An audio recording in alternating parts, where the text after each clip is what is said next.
ready?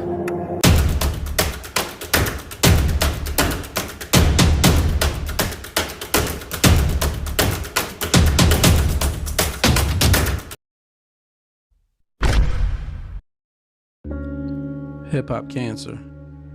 Is it real or is it fake? Is it ruining young black males across America?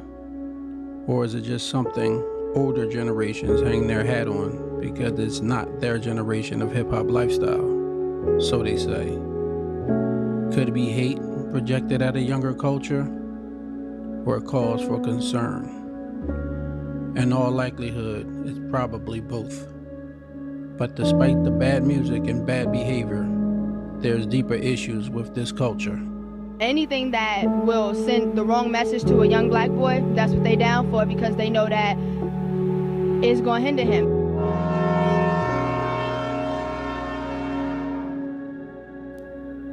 There's a mentation about this culture that's about to be passed off like a baton to a younger generation. That there is deeply concerning, especially when the traits come from a glorified thug and thought culture. That only leads to a dysfunctional upbringing, causing developmental issues, such as ignorance and bad behavior, and possibly creating a delinquent child. For me, it's about my son. And I don't want my son growing up trying to be a rapper too, because he's already doing it, because he's doing what his daddy is doing. Now, I don't mean to cast any aspersions on anyone, but the mental health of today's rap artists is extremely dangerous. The prescription medications they're addicted to and rap about makes them borderline psychiatric patients. It's influenced through the music.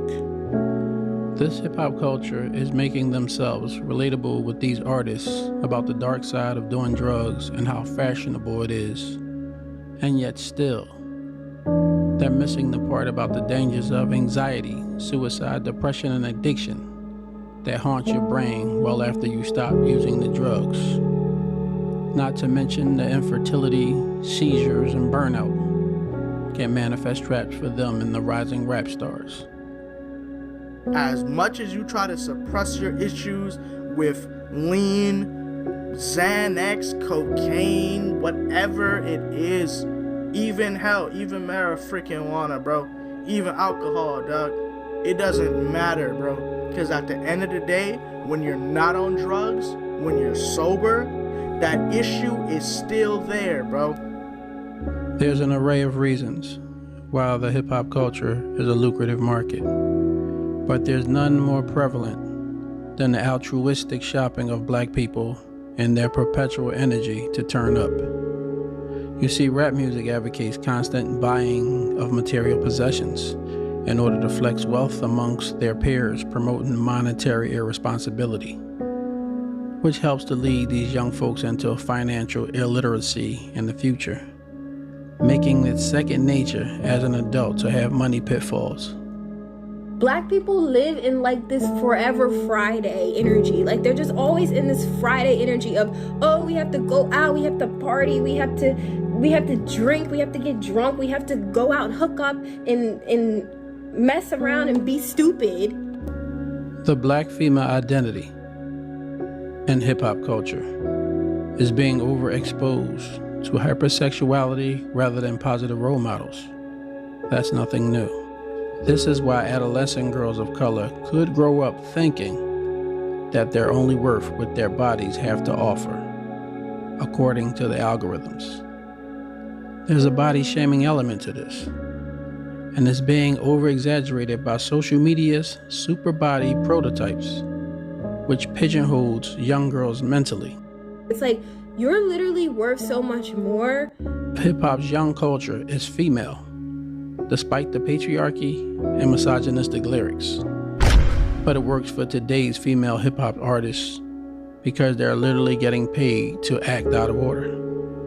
Well, number one, none of this is going to be fixed unless we fix all the isms that are plaguing society in general, right? But until we literally dismantle patriarchy, dismantle misogyny, dismantle sexism, none of this is going to be fixed, right?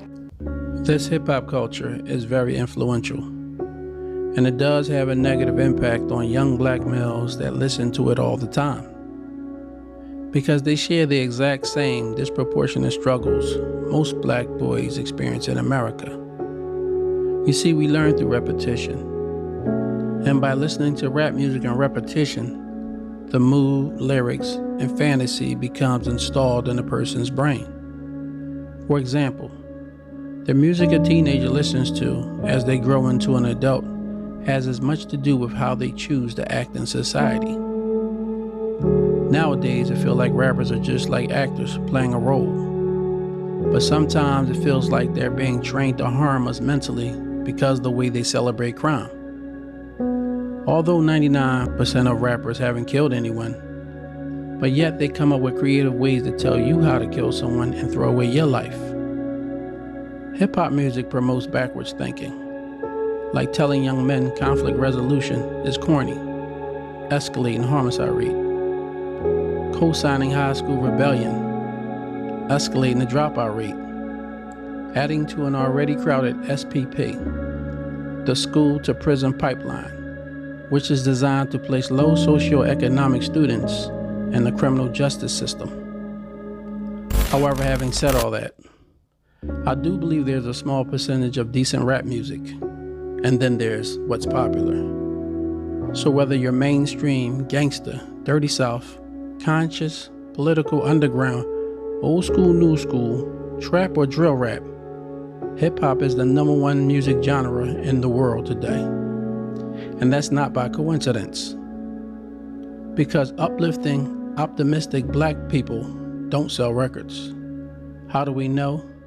Because social media's algorithm is designed to promote black ignorance. I would say as a whole is that hip hop has a negative, overwhelmingly negative impact on young people, especially young black people.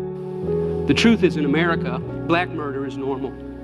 Black murder is normal. The idea that a black man or a black woman would be involved in a homicide, either as a perpetrator or a victim, is so common, so broadly accepted that it basically goes unnoticed. When you saw us together, you knew something positive was happening. But now we've got this. So something is happening in our community. That's what they grew up with. That's what they know.